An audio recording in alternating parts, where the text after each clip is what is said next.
This is our lecture on Chapter 4 from StuCamp in Essentials of Social Media Marketing. And this chapter covers marketing with Facebook. So you should see here the objectives for this chapter. Understand the value of using Facebook for marketing, knowing how to create and optimize Facebook business pages, building an audience of followers on Facebook, understanding good components of a Facebook post, implementing a Facebook content strategy, utilizing Facebook analytics for reporting, and then preparing a marketing strategy for this thing called Facebook Zero. So we will take a look at PowerPoint here. So most everybody should know what Facebook is, or at least have heard the word at this point in time. So Facebook is one of the largest social media networks in the world with over 2.4 billion active users, closely followed by YouTube, WhatsApp. You probably have seen also or heard increases in some additional apps like WeChat and WeMe. These are other platforms that are starting to be used in 2020 and 2021. So some stats here. 3/4 of the users on Facebook are women, and 63% of the users are men. 46% of online users are age 65 and older. This is why Facebook sometimes has the kind of reference as the platform for your parents or your grandparents. Also, 68% of online users between 50 and 64 are active on Facebook. So kind of further reaffirming that stat. And in contrast to that, about 79% of users who are online that use Facebook range from an 18 to 49-year-old demographic. So here's a graph showing some of these stats broken down.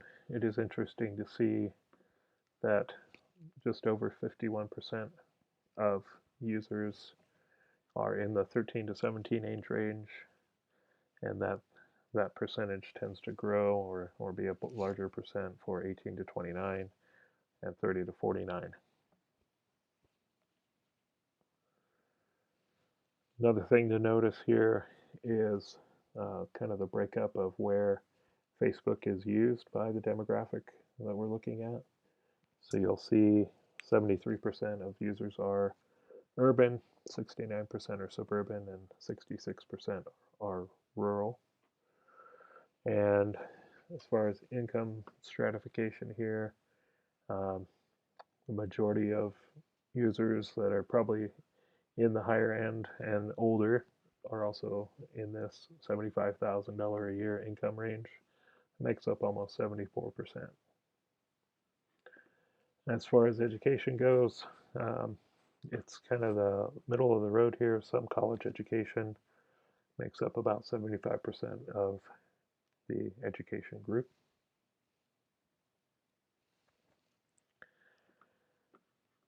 Users spend on average 20 minutes per visit with an average of 10 hours a month. You probably recall the tracking that you had done earlier in the semester to take a look at how much time you're spending on social media. So it'll be interesting to compare your results to this. Another interesting fact here is 350 million photos were uploaded to Facebook every day. This represents about 4,000 pictures uploaded per second. And as far as the speed of information here, every 20 minutes there's 1 million links that are shared, there's 20 million friend requests that happen, and there's 3 million messages that are sent every 20 minutes. That's a lot of messages. So nearly 100% of users access the platform from mobile, and due to population size, India has the most Facebook users, followed by the United States and then Indonesia.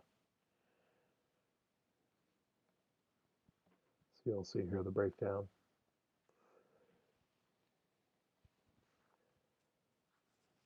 So today there's over 80 million business pages on Facebook.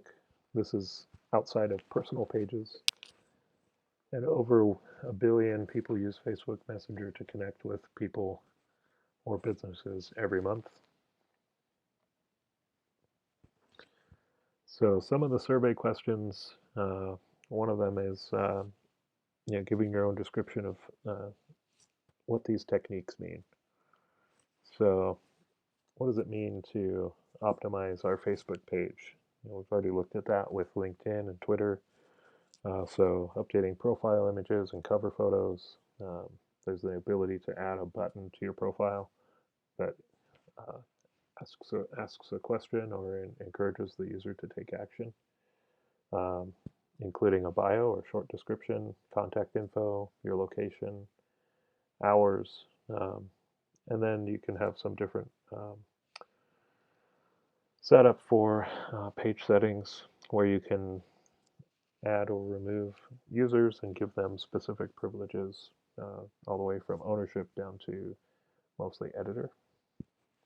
So a Facebook page is very different than your Facebook profile. So if a business already has a Facebook page, um, we want to definitely audit the page and make sure it's up to date and that all the sections that we're looking at here are complete. And we also want to look at competitor pages to see what those companies are presenting online. That might help you um, think about what else you could include on your own pages or a client page. So you'll notice here, call to action, see menu, and order. Um, this is an app that can be integrated into Facebook. So a lot of third-party services will work as Facebook apps. And it would be interesting to have you also take a look and see what sort of optimizations have been done just from looking at this set of screenshots here. So if we're looking at Pronto, cover photo, profile image, um, apps, call to action button here is very hard to see. It says shop now, and then a post with a photo. And then for this watch profile, we have a online store or shop and some brief views here of content that was posted. So Facebook Shops, this is a way for you to set up a store within Facebook. And in 2020, Facebook made social e-commerce a reality with the introduction of shops. So this allows you to set up a free online store on Facebook and Instagram, and customers can locate and browse and buy directly from a business's Facebook page or Instagram, or through stories or ads without ever having to leave the mobile app of Facebook or Instagram. So the shops can connect directly to an existing Shopify storefront, which makes this a little bit easier for businesses to sync their products. That way they're not maintaining code or content in two different locations. And eventually Facebook is planning to roll out some live shopping features so you can shop for products at the bottom of a video as businesses go live or have a real-time stream happening. So another survey question to think about is if you've ever purchased anything from Facebook or Instagram shop, and what's your opinion on social e-commerce and the future of websites? Do you think that a business will need to create a separate website for online shopping, or will social shopping or social commerce take over? So we're going to take a look at a short video here about shops.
So that's a quick view into what some of the capabilities are with Facebook Shops.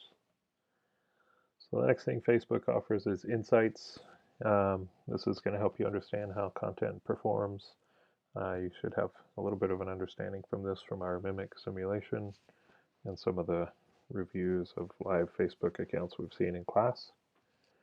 And so in order to meet some of our marketing objectives, we need to be able to adjust our strategies, and we can do that by evaluating performance. So you'll see here, we can see in specific time frames, last 28 days, we can adjust that. How many page views did we have? How many recommendations were made? What was the reach? How many people did you reach in that time frame? How many likes? How many overall engagements? Video views, and then new followers. So before we can get to analytics like this and measuring the quantity of visitors and people, we actually have to have an audience. So the first step to pretty much any of our social media platforms is to work on building an audience. So the best way to do this is to invite people you know to like your page. And you can do this from your personal account, or if you have a group of people that are working together, employees, coworkers, you can ask them to share your page with their followers. It's also beneficial to follow people that are also in the industry and invite them to like your page. This could be other businesses outside of your specialty. And then lastly, it's always wise to invite existing customers to your page. Now we're going to take a look at the elements that make up a good Facebook post. So one thing to consider is if almost 100% of our traffic is being or using the Facebook app, think about our screen size here and how much text and real estate that we have. So 140 characters or less is ideal. Photos will increase engagement, as do videos, and animated GIFs are also fairly popular, where you can show product features or how-tos. So with text, longer posts will get cut off in a user's feed, so you want to be aware of that and make sure the most important content is at the beginning of that text. And with photos, you also want to consider optimizing for mobile, so make sure the most important content isn't going to get cropped. Video should be uploaded to Facebook natively, so when you start creating a post, you'll hit the video icon. These will autoplay in the news feed, and they usually will get more engagement over a link to a video that's hosted elsewhere. So you'll notice a lot of the time some page owners will post links to YouTube.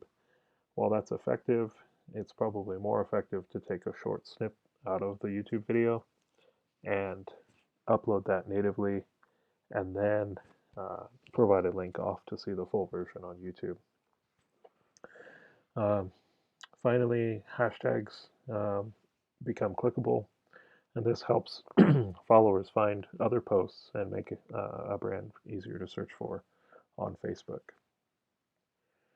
So here you can see a LL Bean Facebook post here, and you'll notice the content is fairly short, has one hashtag and a photo credit to the Instagram photographer here, as well as a short URL link off to a product page. So on the left here, you'll see response by Facebook length, Facebook post length.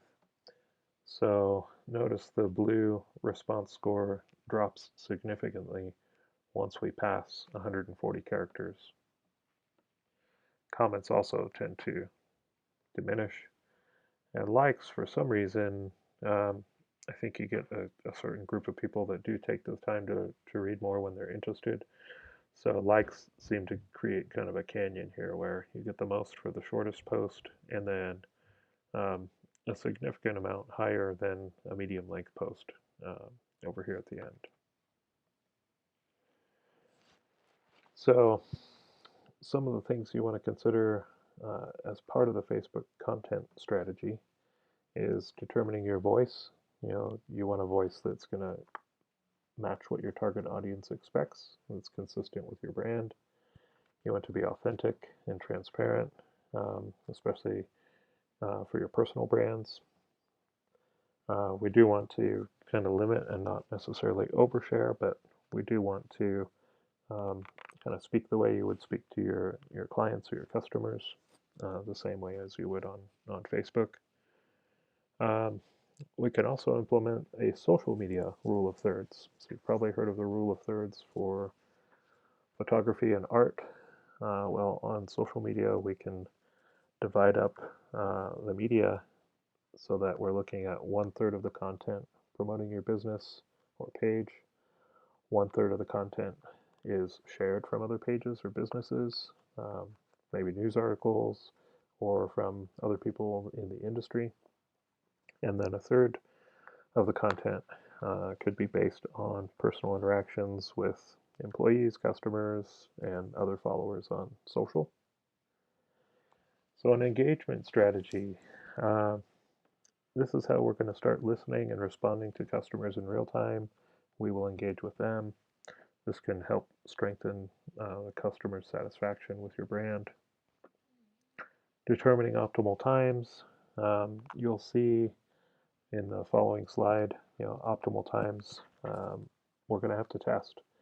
So we'll look at insights and see what worked best at certain times and certain days of the week.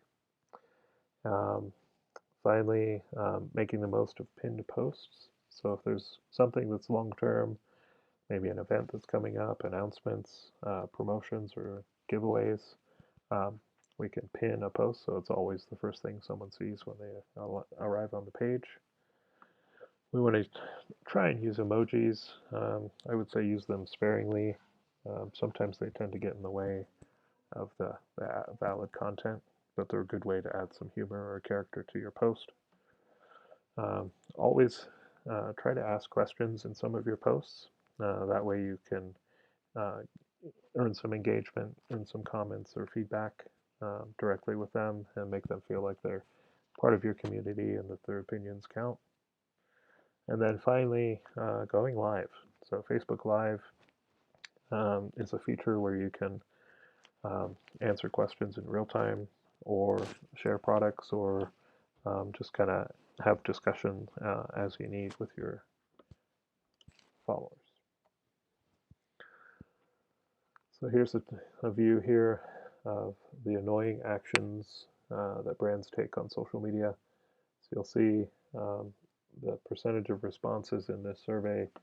57% of people think that some social media posts social media content is posted too frequently. They post too many promotions. Try to avoid using slang. Try to have some personality in your posts. Don't try to be too funny. Sometimes humor is not really translated very well through social media or even through text. And then not replying to your followers. So these are the top 5 things that people find annoying about brands on social media. The right-hand side here, best time of day and best times. So these stats are coming from Sprout Social. So they have a good handle of the clients that use their service, when they post, and how often. So they're able to share some high-level analytics like this. So 32% higher engagement on Saturdays and Sundays, almost 20% higher engagement on Thursdays and Fridays, and the best times are 9, 1, and 3. So I'm guessing you could figure out what those times correlate to. Usually when people are starting their day at their job, they might be checking in on social media after lunch and then for a break in the afternoon. So posting at 3 p.m.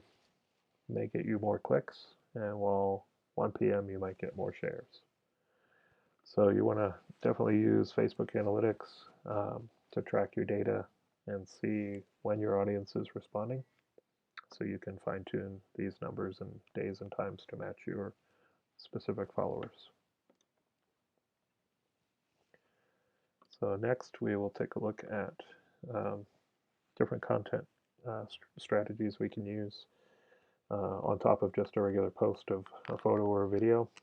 So Facebook has an option for 360 video, also 3D video. Running contests or promotions. There are some specific rules that Facebook has in place for this. So if you're not using a third-party system to run a contest, you definitely want to watch how you're setting up a contest. It used to be you could solicit likes and shares as entries into a contest, but Facebook has put a stop to that. So that's a big no-no. That could get your account landed in Facebook jail or disabled temporarily. Other ways to encourage people to interact, providing coupons or discounts. We definitely don't want to link bait or provide some sort of content that is misleading in any way.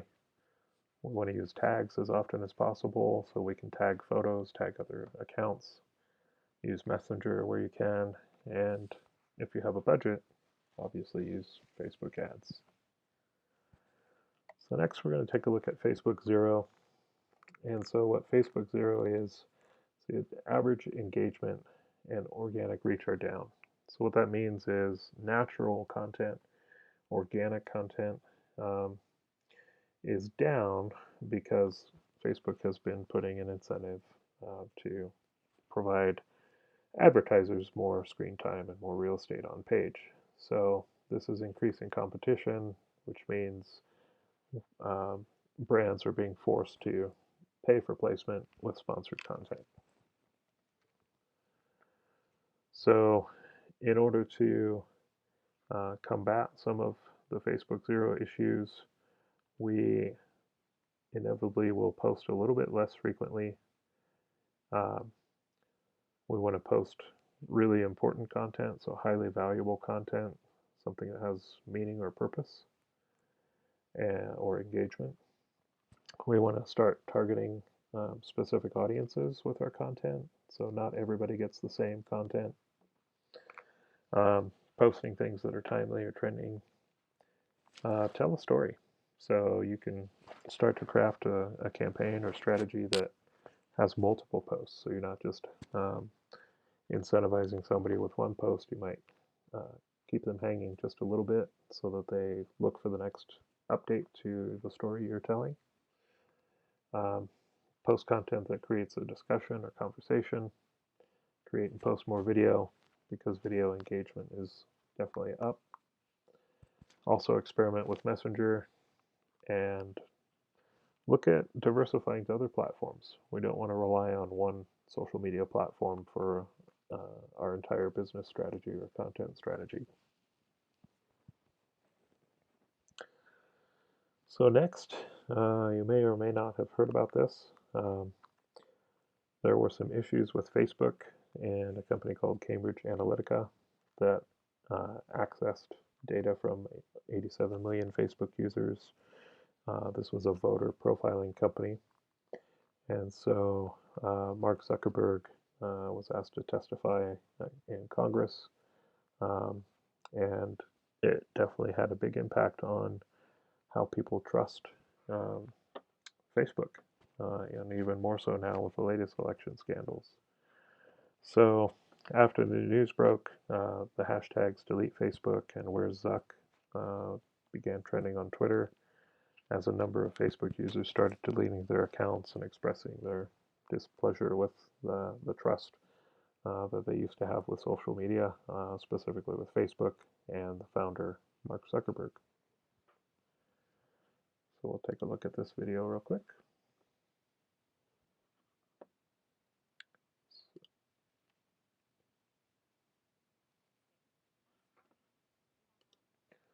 We'll watch this after the ad.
All right. So, as you can see, some pretty hard-hitting questions there.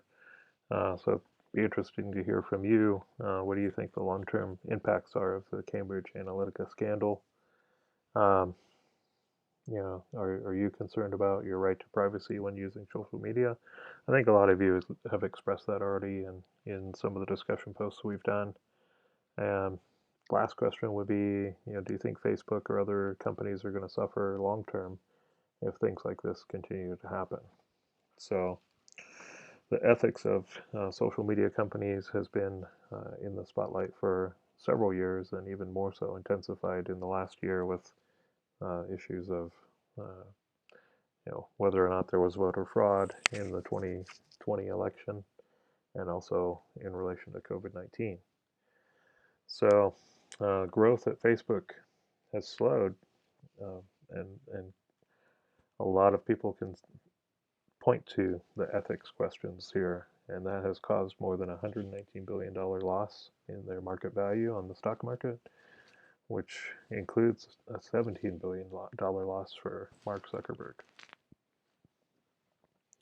And then for the European Union, the EU, Facebook had to implement something called GDPR, which is the General Data Protection Regulation, which forces them to hold privacy a little bit closer for their users and allows users to update their privacy settings. So finally, COVID-19 response. Uh, Facebook became a real vital way for friends and family to stay in touch with each other and stay informed. Um, Facebook started some campaigns on the platform to help stop the spread of misinformation and removing harmful content.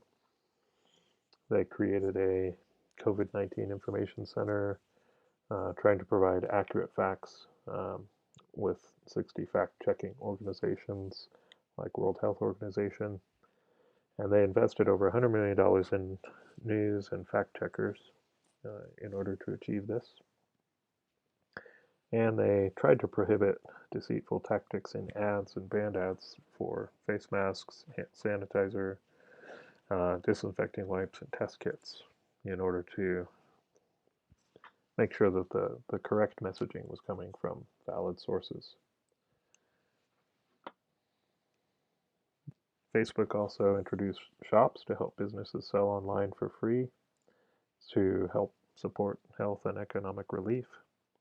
They donated $25 million to healthcare workers and matched 20 million in donations to support COVID-19 relief efforts.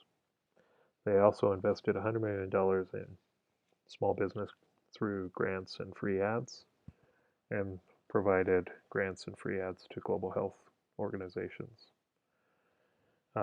As well, Facebook was used to empower some surveys and disease prevention maps on population movements so researchers could understand how the virus was spreading. Facebook also created a business resource hub to help people find information and access grants and download toolkits for businesses to access training and just in general stay up to date on regulations and requirements. They also made it easier for people to support local businesses by using gift cards, donations to nonprofits, and encouraging people to sign up to donate blood, as well as offering ways for people to find local jobs. Finally, Facebook helped to keep people connected. They made it easier for people to ask for help in their community. They help governments and health organizations reach people through Messenger, as well as Instagram and WhatsApp for free. And they shared well-being resources and donated $2 million to support mental health crisis helplines around the country. And in order to keep people connected, they ensured that their apps were stable and reliable. So we'll take a look at this video here.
So that's just one example of Facebook's method for providing some support during COVID-19.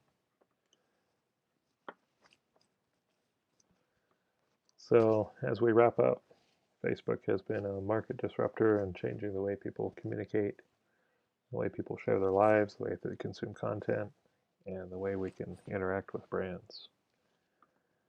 So just as a recap, some of the core content strategies we want to pay attention to are going to be length of a post, photos, videos, and GIFs, hashtags, um, using an authentic voice, splitting up the types of content we share into this social media rule of thirds, and looking at the times we post, what's successful, what's not, and always asking a question, trying to increase your engagement with your user.